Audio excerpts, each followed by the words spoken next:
This channel does not promote any violent, harmful, or illegal activities. All content provided by this channel is meant for an educational purpose only. রাজনীতির খবরের দিকে নজর রাখি। Trinamool suspend করার পরে আরাবুলের বিরুদ্ধে খুনের চেষ্টার অভিযোগ। আরাবুল ও তার ছেলে হাকিমুলের বিরুদ্ধে অভিযোগ এক তৃণমূল নেতার। বিজয়গঞ্জ থানায় অভিযোগ দায়ের ভাঙড় 1 নম্বরের কর্মাধ্যক্ষ আহসান মোল্লার। বৃহস্পতিবার ভাঙড় 2 বিডিও অফিসে আরাবুল হাকিমুলদের মদতে হামলার অভিযোগ। 10 জনের বিরুদ্ধে অভিযোগ দায়ের, গ্রেপ্তার 1।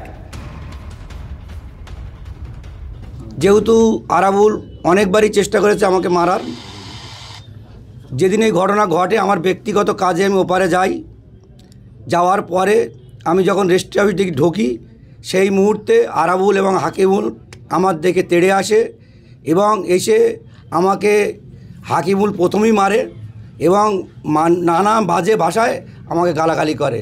সেই কারণে আমার প্রাণহানির আশঙ্কা জানে মনে করে আমি কমপ্লেন করেছি। কলকাতা পুলিশ যদি না থাকতো ওই দিনই আমাকে ওখানে মেরে দিত। এটা নিশ্চিতভাবে আমাদের সর্বভারতীয় নেত্রী, আমাদের দিদি, রাজ্যের মাননীয় মুখ্যমন্ত্রী মমতা বন্দ্যোপাধ্যায় এবং আমাদের সর্বভারতীয় তৃণমূল কংগ্রেসের সাধারণ সম্পাদক সাংসদ অভিষেক বন্দ্যোপাধ্যায়, নিশ্চিতভাবে তাদের যা কিছু হয়েছে তাদেরই নির্দেশে হয়েছে।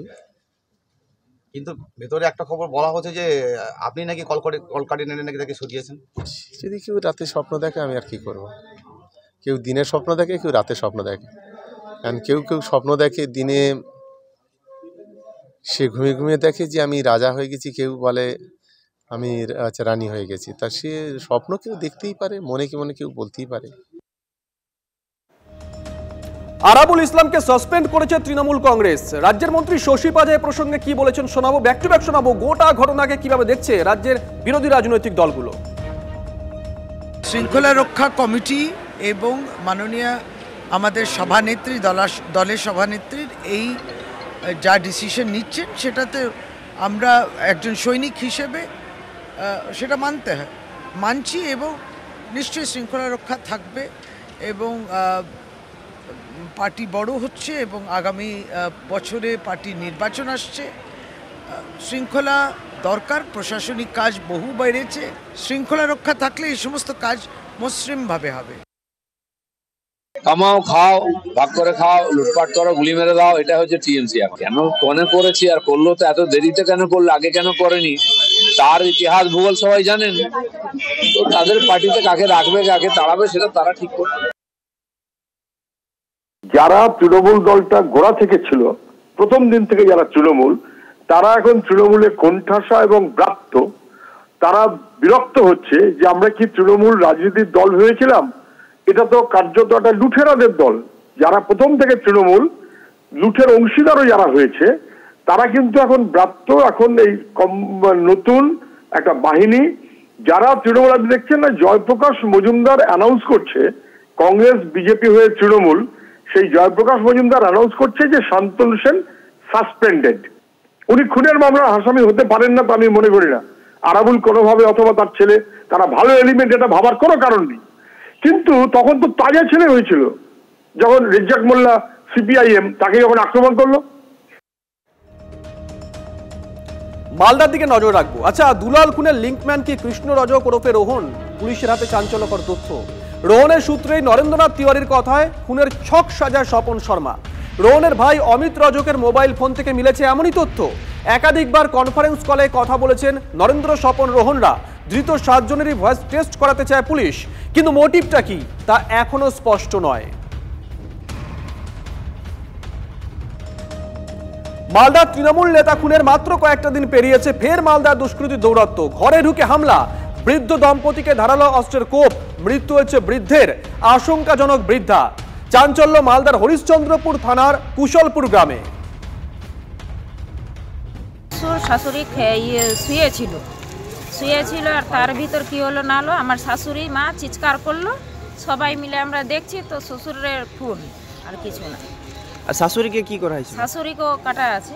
কিসে, কোথায় কেটেছে? এখানে কেটেছে আর এখানে কেটেছে, তারপরে এখানে কেটেছে, 3 জায়গায় কেটেছে। কে বা কারা করেছে দেখতে পেয়েছিলেন? না, আমরা দেখতে পাইনি।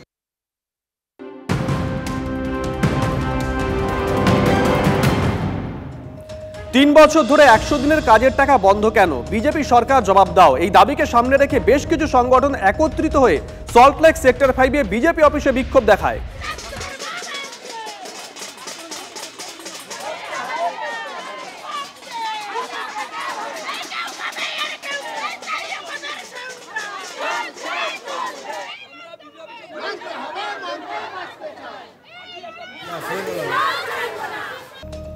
ফিরে এলাম ব্রেকের পর। এই মুহূর্তের একটা বড় খবরের দিকে নজর রাখতেই হচ্ছে।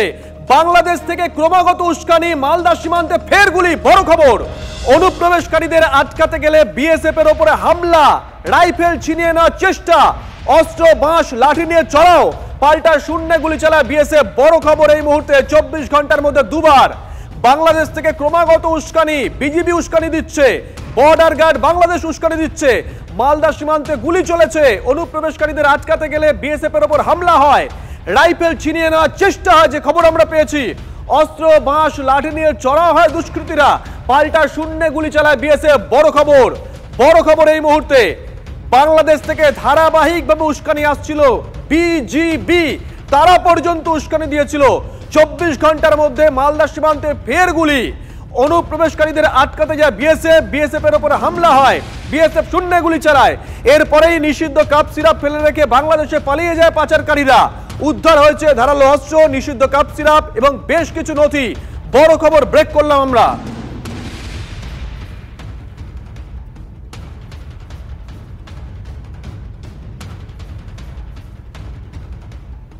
একেবারে কৌশল নিয়ে ধারাবাহিকভাবে বিজিবি তারা বিভিন্ন জায়গায় উস্কানি দিয়ে যাচ্ছে।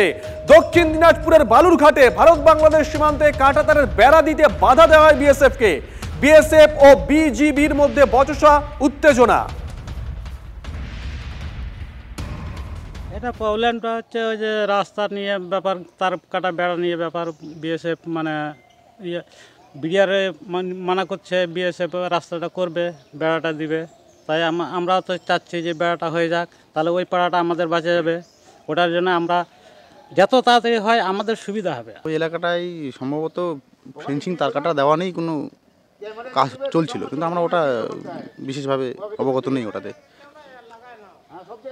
এখন কি অবস্থা আছে সীমান্ত এলাকায়? সীমান্ত এলাকায় তো 2 দিন আগে যে মানে ওদের মধ্যে যে মিটিংটা হয়, তারপরে তো কাজ বন্ধ হয়ে যায়। বন্ধ হয়ে যাওয়ার পরে এখন বর্তমানে ওরকমই আছে। এমনি গ্রামবাসীরা তো যেটা দেখছে, বাংলাদেশ সীমান্তরক্ষী এসে এদিকে কাজে বাধা দিচ্ছে, তো একটা উত্তেজনারই বিষয়, এবং গ্রামবাসীদের একটু আতঙ্কই আছে। বিডিআর অফিস জানা হচ্ছে ওদের সীমানার থাকে, মানে আমাদের যে সীমানার থাকে 100 মিটারের বেশি করতে হবে। 100 মিটার ছেড়ে তারপরে হ্যাঁ করতে হবে। এখন কি এই নিয়ে কি একটা উত্তেজনা রয়েছে এই এলাকায়? হ্যাঁ, এখন তো মানে যাতে আমাদের গ্রামটা বাঁচুক, মানে আমাদেরও যাতে অসুবিধা না হয়। ঘিরে হতে দিচ্ছে, জিসিপি নিয়ে গেছিল, সেটা মানে মাটি সমান করতে যাচ্ছিল, মাটি সমান করতে দিচ্ছে না, এই হলো কথা। বিজেপি এটাই জানে। ভারতীয় সীমান্ত, ভারতীয় জমি, সেখানেই তার কাটার বেড়া দেবে বিএসএফ, আর সেটাই দিতে দেবে না বাংলাদেশ বর্ডার গার্ড অর্থাৎ বিজেপি। তারা বাধা দিচ্ছে। এমন ঘটনা কিন্তু ঘটেছে দক্ষিণ দিনাজপুর জেলার বালুরঘাটের শিবরামপুর এলাকায়। এই শিবরামপুর এলাকায় তার কাটার ওপারে একটা ভারতীয় গ্রাম রয়েছে, যার নাম ঠ্যান্টাপাড়া। সেই গ্রামটিকে নিজেদের আওতায় নেওয়ার জন্য সেখানে বেড়া এবং রাস্তা দেওয়ার কাজ শুরু করেছিল বিএসএফ। সেই কাজই হঠাৎ বন্ধ করে দেয় বিজেপি। তাদের দাবি যে কোনোরকমভাবেই সেই কাজ করতে দেওয়া যাবে না যতক্ষণ না ঊর্ধ্বতন কর্তৃপক্ষের সঙ্গে বৈঠক হচ্ছে। এই মতো অবস্থায় কিন্তু একটা উত্তেজনা তৈরি হয় এই শিবরামপুর এলাকায়।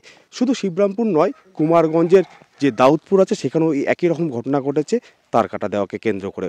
সেখানেও একটা ফ্ল্যাগ মিটিং হয়েছে।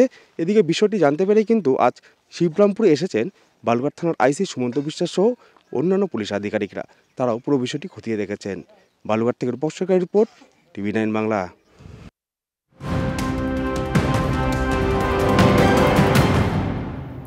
এদিকে টেন্ডার দুর্নীতি মামলায় অর্জুন পুত্র পবন সিংকে ফের তলব সিআইডির। আগামী সোমবার ভাটপাড়ার বিজেপি বিধায়ককে ভবানী ভবনে তলব করা হয়েছে। এবার হাজিরা দেবেন বলে জানিয়েছেন পবন সিং। তো আমি ওই অফিসার যে এসেছে আমার নোটিশ দেওয়ার জন্যে, আমি বলেছেন অফিসারকে কি আপনি কেন আজকে ডেট দিয়েছেন? তো বলছে কি দাদা, বলছে কি স্যার ব্যাপার নেই, আপনি একটা নেক্সট ডেটের জন্য আপনি লেটার করে দিন, আপনার হয়ে যাবে। আমি বলছি ঠিক আছে, লেকিন বারবার এরকম মিসকমিউনিকেশন হলে তো একটা ডিস্টারবেন্স হয় না। আরেকটা ছবি দেখাই, সেখানে নেই পর্যাপ্ত শিক্ষক, ঠিকমতো পৌঁছয় না মিড ডে মিল সহ অন্যান্য সরকারি অনুদান। নানা প্রতিকূলতা জয় করেই হুগলি জেলার মডেল স্কুলের স্বীকৃতি পেল তারকেশ্বরের প্রত্যন্ত গ্রামের তালপুর প্রাথমিক বিদ্যালয়। স্কুলে মোট পড়ুয়ার সংখ্যা 157, অথচ শিক্ষক রয়েছেন মাত্র 5 জন। শিক্ষকের সংখ্যা কম হলেও জেলার অন্যান্য স্কুলের থেকে এখানকার পঠন পাঠনের মান অনেকটাই উন্নত, এমনটাই মত জেলার শিক্ষাকর্তাদের। সারা বছর স্কুলের জমিতেই চাষ হয় মিড ডে মিলের শাকসবজি। শুধু তাই নয়, শাকসবজি চাষে ব্যবহৃত জৈব সারও তৈরি হয় স্কুলেই। মডেল স্কুলের পাশাপাশি নির্মল বিদ্যালয়ের সম্মানও পেয়েছে তালপুর প্রাথমিক বিদ্যালয়। জেলা শিক্ষা দপ্তরের সম্মানে গর্বিত স্কুলের শিক্ষকরা। যে টাকাটা দিচ্ছে আমাদের, সেই টাকাটায় যে পুষ্টিযুক্ত খাবার দিতে গেলে একটু অপ্রতুল হয়। সেই জন্যই আমরা আবার পুষ্টি বাগানটা করার ফলে আমাদের ছেলেদের সপ্তাহে 2 বার করে আমরা ডিম খাওয়াতে পারি। একবার গোটা ডিম, একবার কুচো ডিম আমরা দিতে পারি, কারণ এই সবজি থেকে আমাদের যে প্রোডাক্ট এসে যাচ্ছে ওই টাকাটা বেঁচে যাচ্ছে, আমরা ওই টাকাটা ওই সময় করতে পারি। প্রত্যন্ত গ্রামের ভিতর হলো অন্য স্কুলে এরিয়া থেকে ছেলেটা আমাদের এখানে আসে, এটা ভালো লাগে, এটা আমাদের বড় পাওনা। আমাদের স্কুলের যে এত ডেভেলপমেন্ট, প্রধান শিক্ষক মহাশয় এবং ওনার সঙ্গে আমরা প্রচণ্ড সহযোগিতা করি। আমরা we are family are to each other.